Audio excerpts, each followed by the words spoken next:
मेरे लिए बहुत भावुक पल है कि मेरे पिताजी युग पुरुष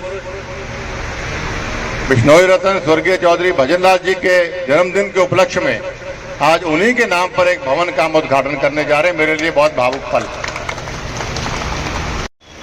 परम आदरणीय, जिनके दर्शन मात्र से सारे कष्ट दूर हो जाते हैं, जिनके आशीर्वाद से सारे काम बन जाते हैं, स्वामी रामानंद जी अखिल भारतीय बिश्नोई महासभा के राष्ट्रीय अध्यक्ष, जो बहुत बेहतरीन तरीके से समाज को आगे बढ़ा रहे हैं। श्री देवेंद्र बुढ़िया जी हरियाणा सरकार में मंत्री रहे, मौजूदा विधायक मेरे बड़े भाई जुड़ाराम जी समय समय पर हमें मार्गदर्शन जो देते हैं, चाहे वो सामाजिक बात हो, चाहे वो बिश्नोई समाज को आरक्षण दिलवाने की बात हो। मेरे बड़े भाई पूर्व सांसद चौधरी जसवंत सिंह बिश्नोई जी, नोखा से बहुत ही पॉपुलर विधायक भाई बिहारी जी, और जिनके भाषण से मैं कम से कम, आप तो होते ही होंगे, मैं मंत्रमुग्ध होता हूं। यूपी से बहुत ही पॉपुलर हमारे एमएलसी श्री सलील बिश्नोई जी, आज उनकी बेटी सुरभि जी भी यहां पर पधारी हैं, उनका भी हम स्वागत करते हैं। आप भी हमारी बेटी हैं और मेरी बहन की बेटी का नाम भी सुरभि है, तो दो बेटियां हमारी। बहुत ही ओजस्वी वक्ता, जिनका हमारे समाज पर ये फ्लोर दिलाने में बेहतरीन योगदान करने पर बहुत बड़ा एहसान है। बहुत ही पॉपुलर लीडर श्रीमती ज्योति मिर्जा जी, पूर्व सांसद और भावी विधायक या भावी सांसद मेरे संघर्ष के साथी भाई रणधीर पनिहार जी, मेरे संघर्ष के साथी भाई कमल सिंह प्रधान जी, अखिल भारतीय बिश्नोई महासभा के पूर्व अध्यक्ष श्री रामस्वरूप मांझू जी, ये भी बोलना चाहते थे। मैंने प्रार्थना की, भाई इन्होंने कहा कि समय का भाव है, अब आपकी बात में मेरा भाषण में मान लूंगा। जिनको समाज के बारे में बहुत बेहतरीन ज्ञान है, समाज के बारे में कुछ भी पूछना होता है तो मैं माननीय रामस्वरूप मांझू जी से राय लेके पूछता हूं। अखिल भारतीय बिश्नोई महासभा के हमारे वरिष्ठ उपाध्यक्ष श्री सुभाष देड़ू जी, हमारे वरिष्ठ उपाध्यक्ष श्री पतराम बिश्नोई जी, श्री सोम प्रकाश जी, और आज इस भव्य कार्यक्रम के लिए, भव्य निर्माण के लिए, भव्य प्रोग्राम में हम यहाँ पर पधारे। इतना बढ़िया तरीके से इन्होंने आयोजन किया। यहाँ सभा के प्रधान श्री अश्विनी कुमार जी,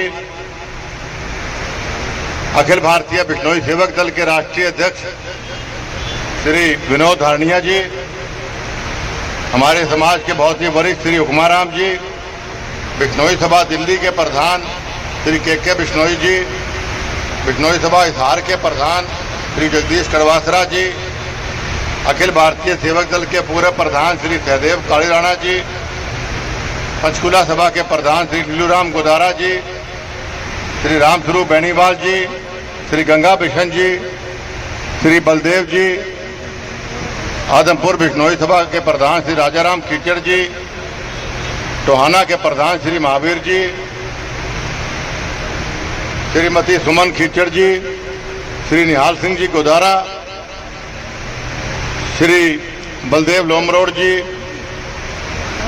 मेरे बड़े घनिष्ठ मित्र श्री राहुल जी, श्री राजेंद्र लेगा जी, श्री गंगाराम पूनिया जी, श्री राहुल लेगा जी, श्री प्रकाश जी गिल्ला व उनकी पूरी युवा टीम, श्री अनूप जी, और मेरे हिसार से मित्र भाई मनदीप जी, श्री आजाद बढ़ाना जी, श्री कृष्ण बिश्नोई जी, और मंचासीन सभी हमारे साथीगण, नेतागण, प्रेस के साहिबान, बुजुर्गों, नौजवान साथियों, माताओं, बहनों, बहुत बढ़िया ढंग से सभी वक्ताओं ने मुझसे पहले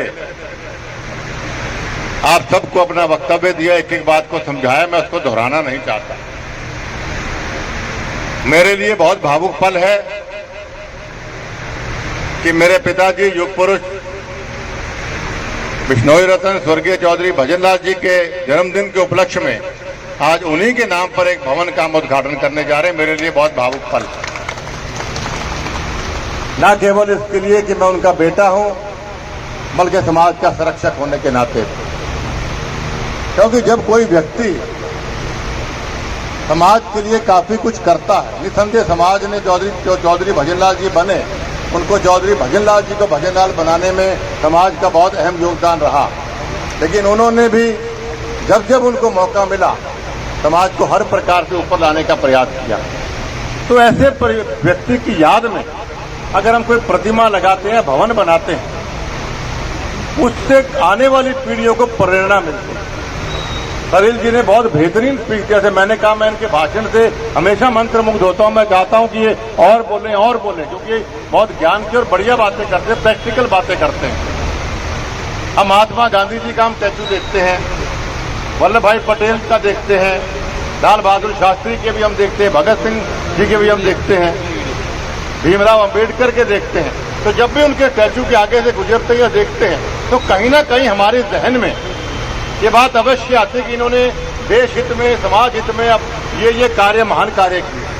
हम प्रेरित होते हैं कि हमें भी करना चाहिए। उसी प्रकार जब चौधरी भजनलाल जी की प्रतिमा आप देखें कि चौथी प्रतिमा हमने लगाई, तो कहीं ना कहीं हर बिश्नोई समाज का या और समाज का व्यक्ति कहेगा कि देखो, एक व्यक्ति, एक साधारण लड़का जो पाकिस्तान के कोड़ावाली गांव से, भावलपुर से, कोई राजनीतिक इतिहास जिस व्यक्ति का नहीं था, वो व्यक्ति पाकिस्तान से बंटवारे के बाद हिंदुस्तान में आके और कितनी महान जगहों पर पहुंचे, कितने काम उन्होंने किए। 9 बार, कोई साधारण बात नहीं है। 9 बार विधायक बनना, 3 बार लोकसभा का सांसद बनना, और उसके बाद राज्यसभा का सांसद बनना, केंद्र में मंत्री, प्रदेश में मंत्री, प्रदेश में 3 बार मुख्यमंत्री बनना।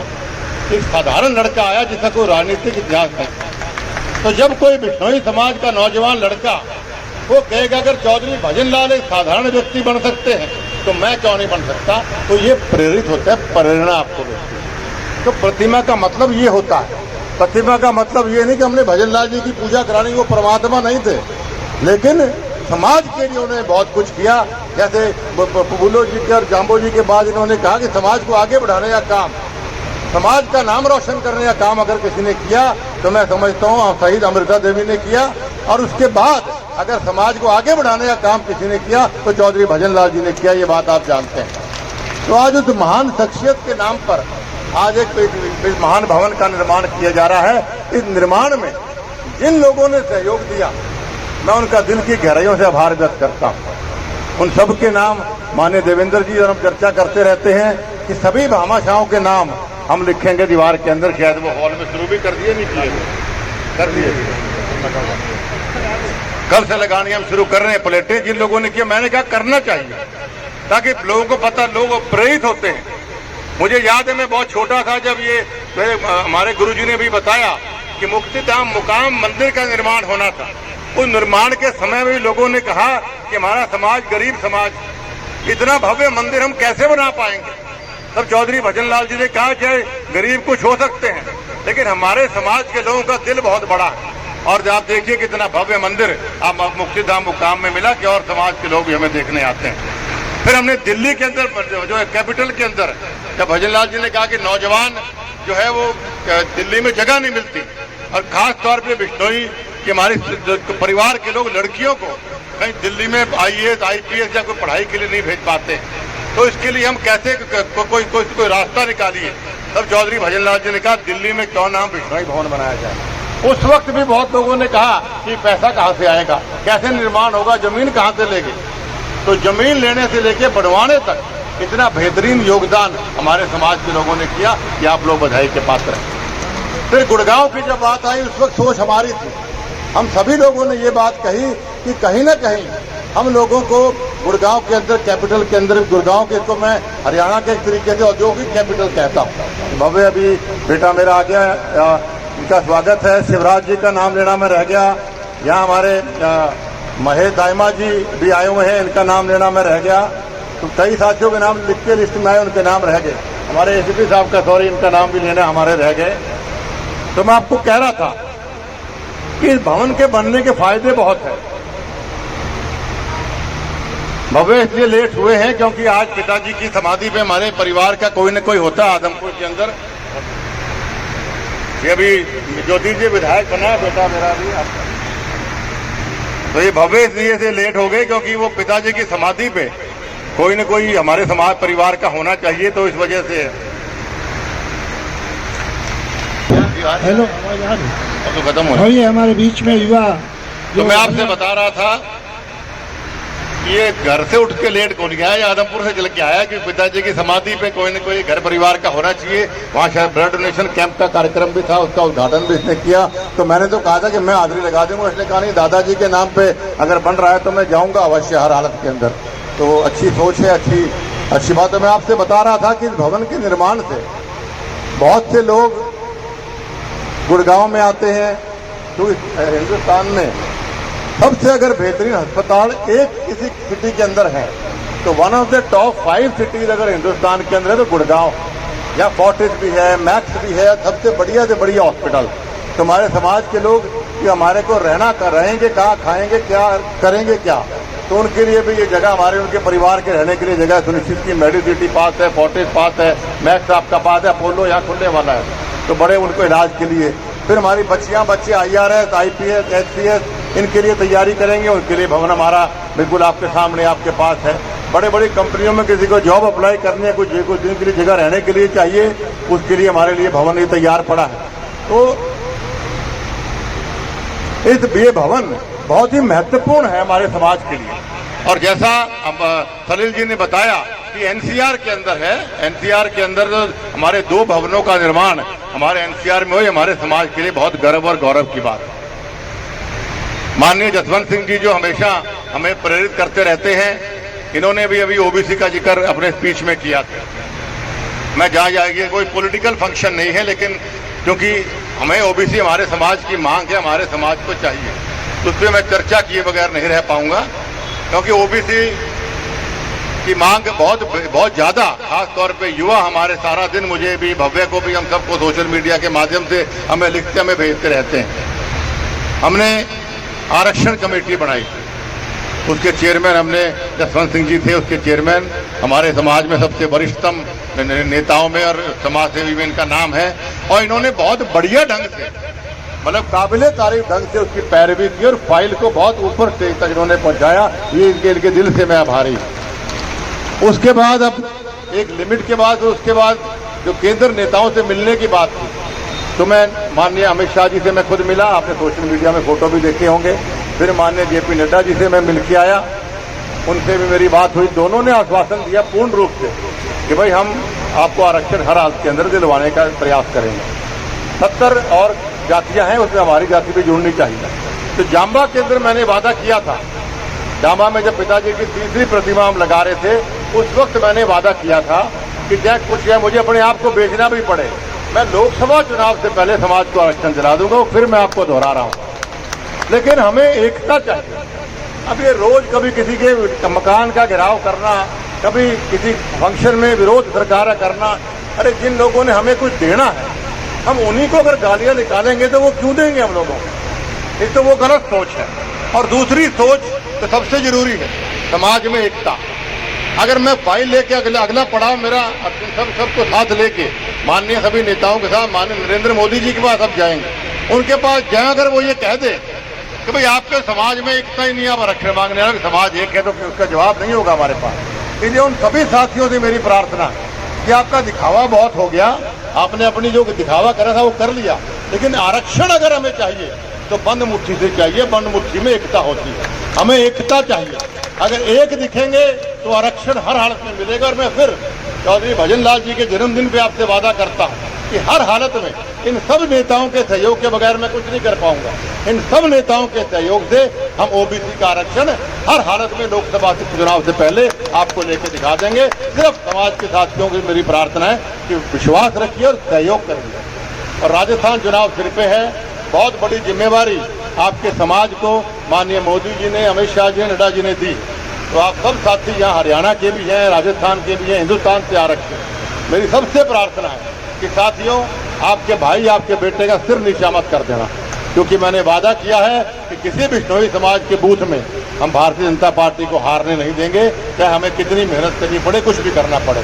तो साथियों, हमें आगे बढ़ने के लिए हमें बड़े नेताओं की जरूरत है, और बड़े नेताओं की जरूरत तब बढ़ेगी जब हमारे पे विश्वास और अटल होगा। तो ये चुनाव भारतीय जनता पार्टी राजस्थान का घोषित अगले कुछ दिन में हो जाएगा।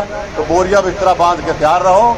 सबने पूरा का पूरा 1 महीना आपने यूपी के अंदर, राजस्थान के अंदर देना है, ताकि जब बिश्नोई समाज के ढोल खुले तो मेरी छाती भी चौड़ी हो और आपका छाती भी चौड़ी हो कि हमारे समाज को सम्मान किसी ने किया उसको आगे हमने किया। दूसरा, विशेष तौर पे अंत में मैं कर्मचारी कल्याण समिति का दिल से आभार व्यक्त करना चाहता हूँ कि जो दोनों प्रतिमाएं आखिरी में हमने लगाई, एक हिसार में और एक आज ये प्रतिमा, ये वो कर्मचारी हैं जो चौधरी भजन लाल जी को अपना सर्वोत्तम मानते हैं। इनको रोजगार चौधरी भजन लाल जी दिया, हमारे परिवार की तरह है। इन सब ने, किसी ने अपने 1 महीने की तनख्वाह, किसी ने अपने 2 महीने की पेंशन, कोई पेंशन पे है, कोई अभी जॉब में है, सबने पैसे इकट्ठे कर करके ये 22 से 24 लाख रुपए, ये 2 पे खड़े हैं, बंसीलाल भी आया हुआ है, इन सब लोगों ने अपने पेंशनों से, अपनी तनख्वाह के महीने की देके ये प्रतिमाएं दोनों बनवाई हैं। इनका मैं दिल की गहराइयों से आभार व्यक्त करता हूँ। और कहीं न कहीं स्वर्ग में बैठे पिताजी भी इनको आशीर्वाद दे रहे होंगे, क्योंकि मैंने अगर एक थोड़ा मोटा कुछ किया, उन्हें हमारा साथ दिया। बहुत देर से साथी वहाँ बैठे हैं। एक बार पुनः मैं सभी, माननीय अश्विनी जी का, छोटू राम जी, देवी, सारे खड़े यहाँ पर, इन सब का, सारे लोग और जिन्होंने किसी ने सहयोग दिया, उनका अखिल भारतीय बिश्नोई महासभा का संरक्षक होने के नाते और एक बिश्नोई होने के नाते इनका दिल की गहराइयों से आभार व्यक्त करता हूँ कि आपने समाज में हमारे को बैठने के लिए, रहने के लिए स्थान दिया।